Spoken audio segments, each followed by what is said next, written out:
Hello and welcome to another Bushwhacker review. Today we are going to be taking a look at Harrison Burton's Ford Motorcraft Dark Horse Mustang from 2024. So always take a look at the box. Once again, you just have the generic 2024 box. I said I really don't like that they don't even have teams or anything anymore. It's just a generic big Lionel logo and a Cup Series logo, but whatever. Down the side, you got a run under the car, Wood Brothers, standard finish, 2024 NASCAR Cup Series. Made a total 504 of these things, NASCAR Cup Series, standard finish. Lionel Racing, NASCAR Cup Series, register your car at Lionel Garage, and you, of course, have your copyright and such on the bottom of the box. Here is the car itself, our first look at the much-anticipated brand-new Dark Horse Mustang mold. What better car to take a look at first than the Ford-sponsored car of Harrison Burton?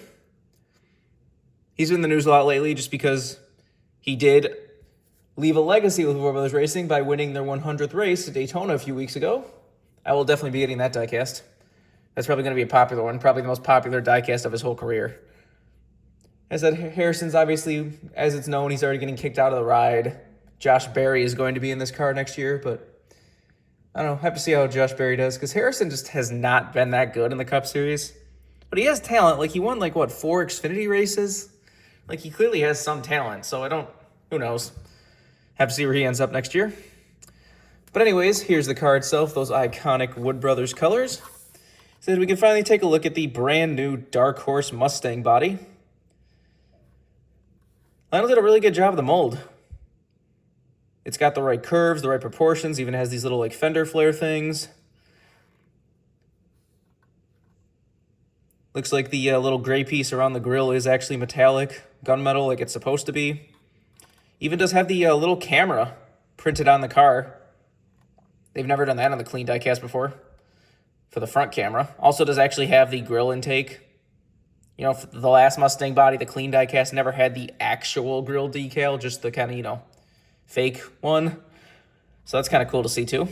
There's a few little details on this car that Lionel doesn't usually do. We'll get to a few more later, but I think Lionel did a really good job on this mold.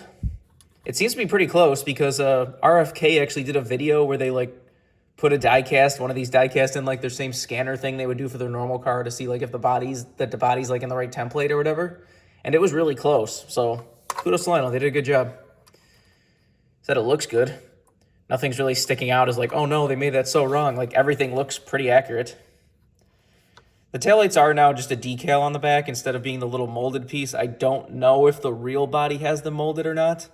It's probably better if they aren't because, being Lionel, they were never lined up correctly on that molded on the back. If you really look closely at any, next-gen Mustang you have, if you really look at where the curves are and where, the molded piece is and where the decal is, they're never 100% lined up, so whatever. The interior is probably exactly the same. I doubt they really changed much in there, but so is the bottom. Like I said, they did a really good job recreating this mold. Kudos to Lionel. Anyways, let's get back down to the car itself, get down to sponsors. On the hood, you have Ford Motorcraft. You got the Ford Performance logos on either side. This is the early version of the car before they had the Ford oval back on the nose. This car had it a couple weeks before everyone else started having it. Most people started at Sonoma, but this car had it before that. Everyone wasn't sure at that point, was is this just because it's the Ford-sponsored car? The reason they did that is because there is no Ford oval on the nose of the regular, street Mustang.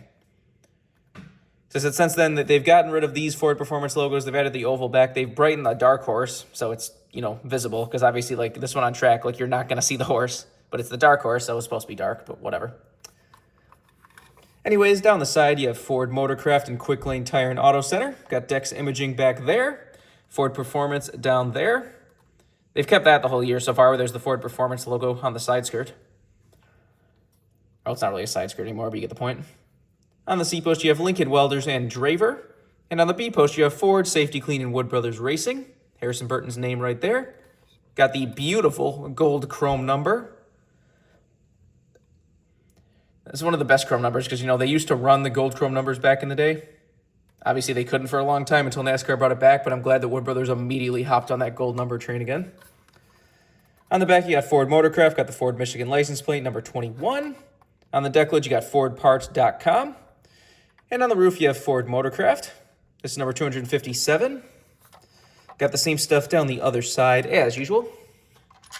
take a look under the hood, and you'll get one of the other cool details they started doing on this new Mustang mold is they're actually printing the louvers on the underside of the hood as well. Because, I mean, that makes sense. They're louvers, they're vents, they go through the hood, so you would see them from the bottom. So kudos to whoever at Lionel decided to do that. I hope they continue to do that on the other cars too.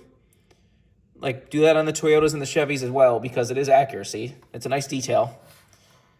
That Ford logo doesn't look that great on the printed right on where like the molded chunk is. That's funny.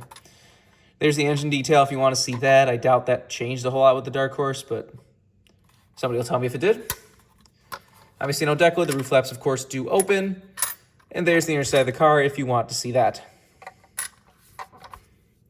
Another thing, if you do want a street Dark Horse Mustang right now to go with your diecast, Jada has you covered. There's a Dark Horse Street Mustang out right now at stores in a bunch of different colors too, because I know there's going to be at least one person that's like, I want it, but I don't want a white one.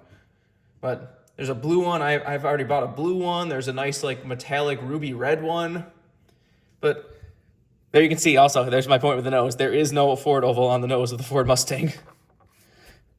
But he said they did a good job of recreating the street version of the Dark Horse too. This is a nice pearl white too. This isn't just plain white. But check your local Targets and Walmarts and such if you do want a street car to go with it. These definitely look cool together.